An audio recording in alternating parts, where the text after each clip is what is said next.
Why am I a Christian? Is a question that I find myself asking. I ask myself, and I've asked other Christians why they're Christians. Some of them will say that because they had an encounter with God. But the one encounter that I've had with God that blew my mind was when I encountered the Holy Spirit and started to speak in tongues. Like initially, I started speaking in tongues, but it wasn't as fluent as I do now. And immediately I started to, like, it happened so unexpectedly, and I started speaking in tongues. Like now, I open my mouth and the tongues just come out. And I was so stunned because in my heart and in my mind, I believed that I was not qualified. And I think that is my problem. I always feel as though I am not qualified for something. It's like I always feel as though I'm not qualified to do this. When I first started my ministry on YouTube, I felt this voice telling me, like, you're not good enough, quit. And I initially, like, I constantly told people that I'm going to quit. And it's like I drew back gradually, but as I was sitting there, I could hear this other voice just telling me that, talk about this in your video, do this in your video.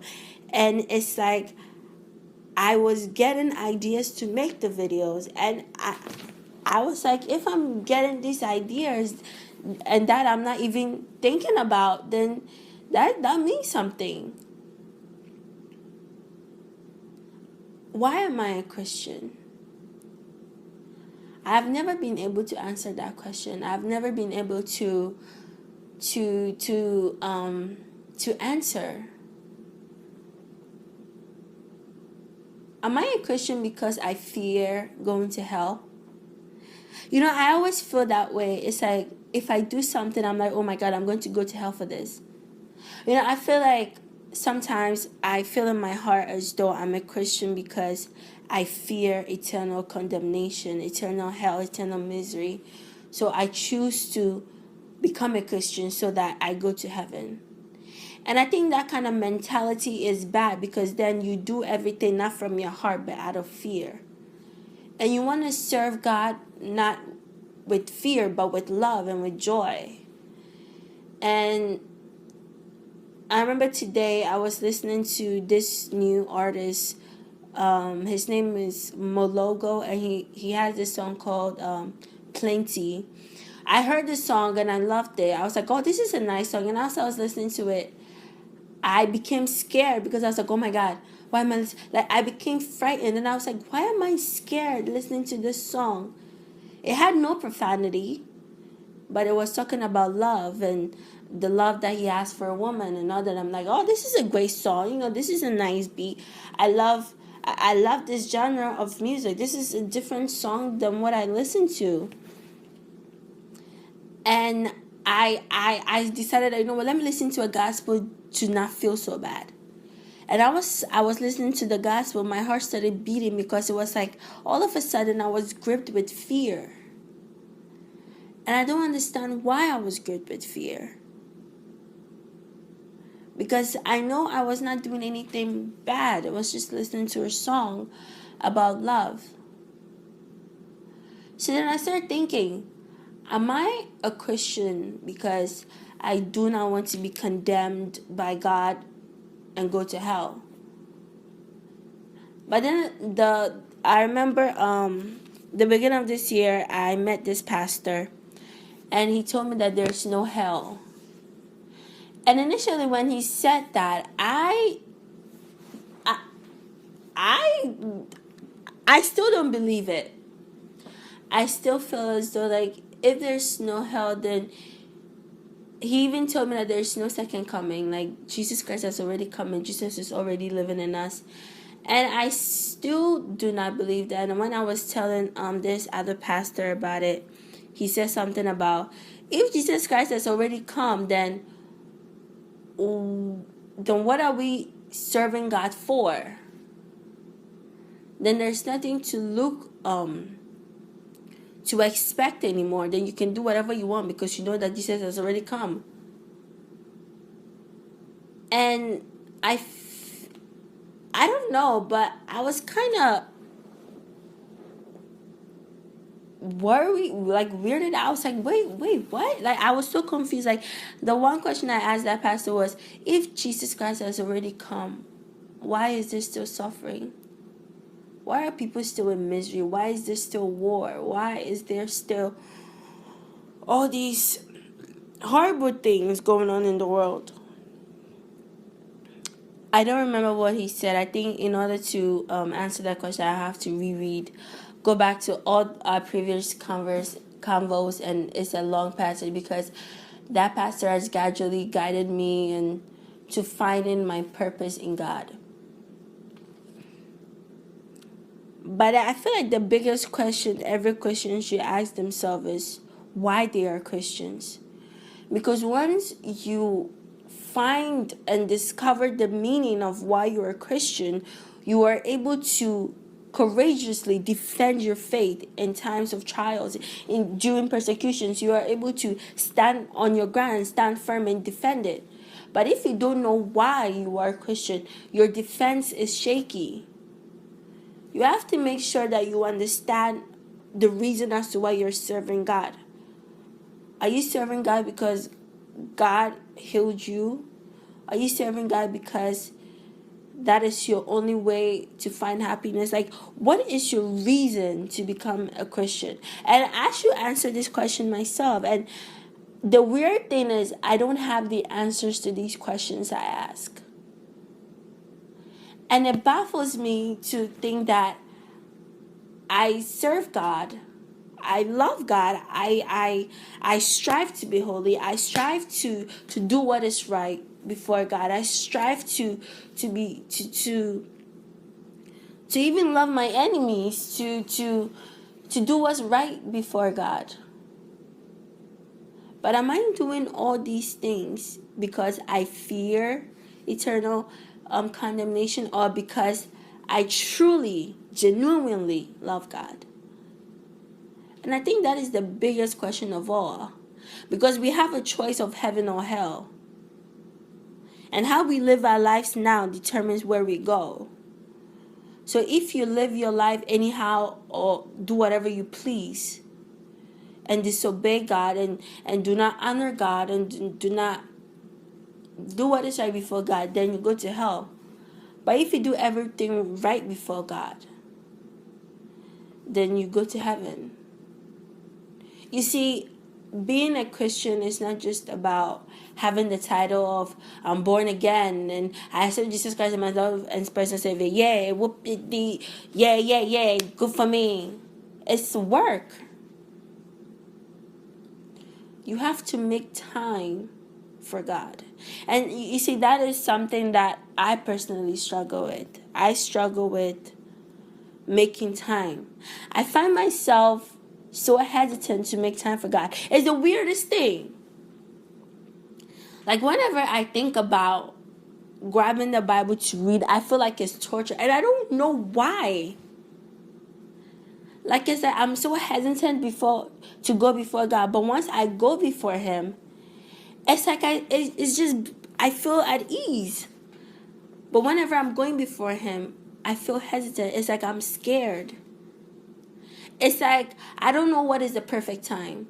Because my time always changes. Like, it's either if I say I'm going to go before God at 6 a.m., I'll have to wake up and do something at 6 a.m. So that by the time I realize it's 7 a.m. and I'm like, oh my God, what did I do now? And by the time it's 7 a.m., I'm running late for the bus. So I'm like, oh my God, what to do? So my time always changes. But one thing I always tell myself is I want to make sure that at least I read a Bible verse to think about, to help me through the day. Even if it's on the train and I read a Bible verse, I'm good. Sometimes that's all that I need to just feel. And it's so funny. Like, sometimes I could be feeling a certain kind of way. Like, it's either I feel sad or I feel disappointed. I feel insufficient. I feel I'm condemning myself for something, or I am being reminded constantly of something I did before. And once I open the Bible, I find the right passage. Even if it's not the right passage, once I read the Bible, I'm like, huh, wow, this is great. Like, I just feel at ease. It's like, I don't know why I'm so hesitant. As I'm talking, I'm still thinking about why I'm a Christian. I'm trying to answer that question to myself. I'm trying to find out why. Why am I serving God? Why are you serving God? Why do you believe in the name of the Lord? Why do you have faith in the name of the Lord? Because I've not seen God. I don't think I've ever had that form of, you know how sometimes some people will have an encounter with God where they'll have a dream and see and have a vision of Jesus Christ, or like they'll hear of the voice of the Lord. And I have personally not had that encounter, but for some reason I still believe in him. And I keep asking myself that you have not seen God, you've not heard the voice of the Lord, so why do you believe in him? Why do you believe in a God that you have not seen? Because we see with Buddha and all these other smaller gods that there are images of them that people actually worship.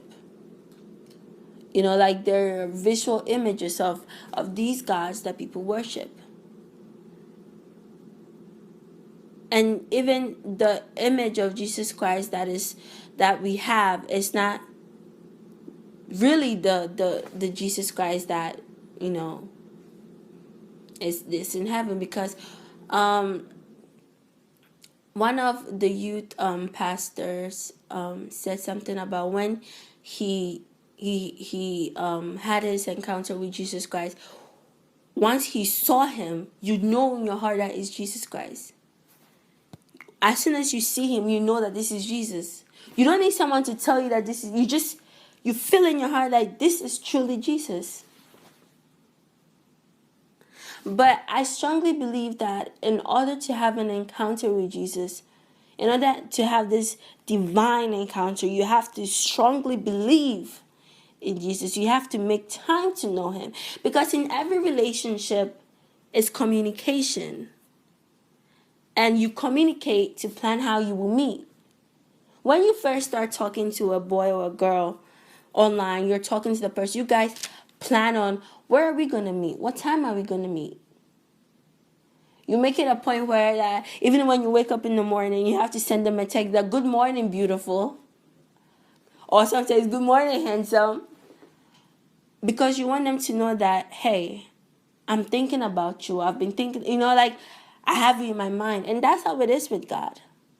You want God to feel like, I'm not just serving you because you woke me up this morning, and I'm serving you because my mom or dad is serving you. You want God to feel as though that I matter in your life. I am a priority in your life.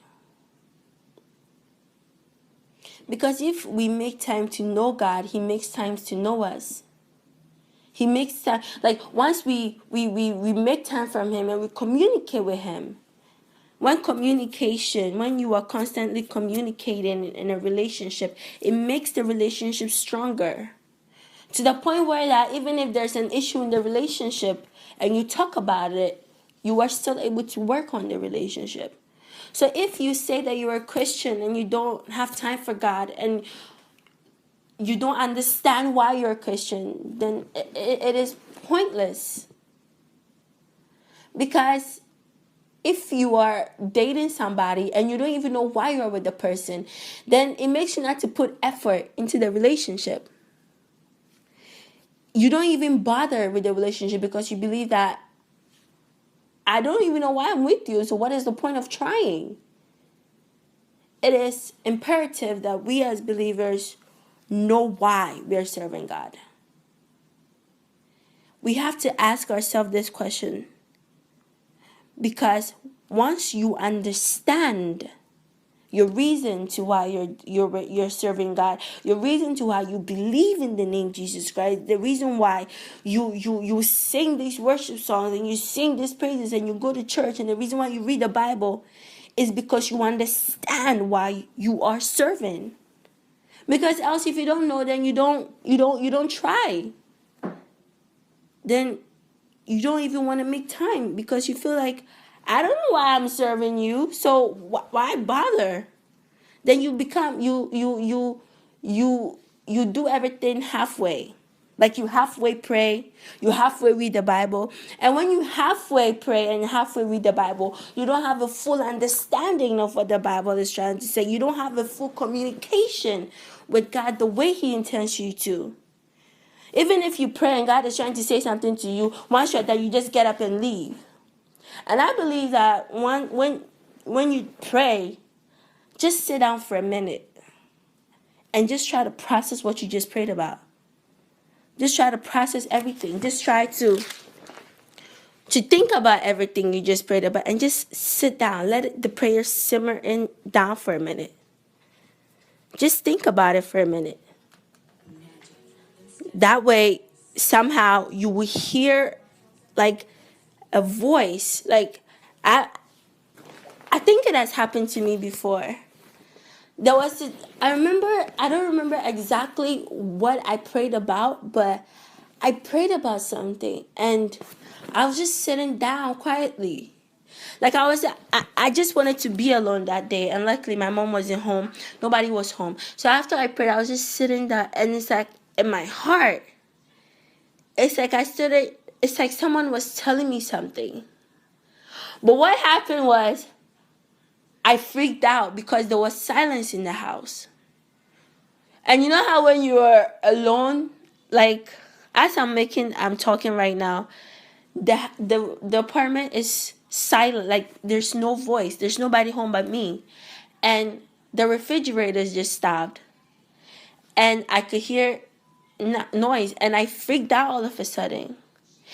It's like when you become afraid, all of a sudden, it's like I feel like it prevents you from actually encountering, having an encounter with God. And I remember in the middle of the year, I was home alone a lot, and I prayed to God that, God, I want to have an encounter with you. I strongly prayed about it too. Like that's a weird thing. Like I prayed so hard, and I felt as though He was coming, but I literally freaked out.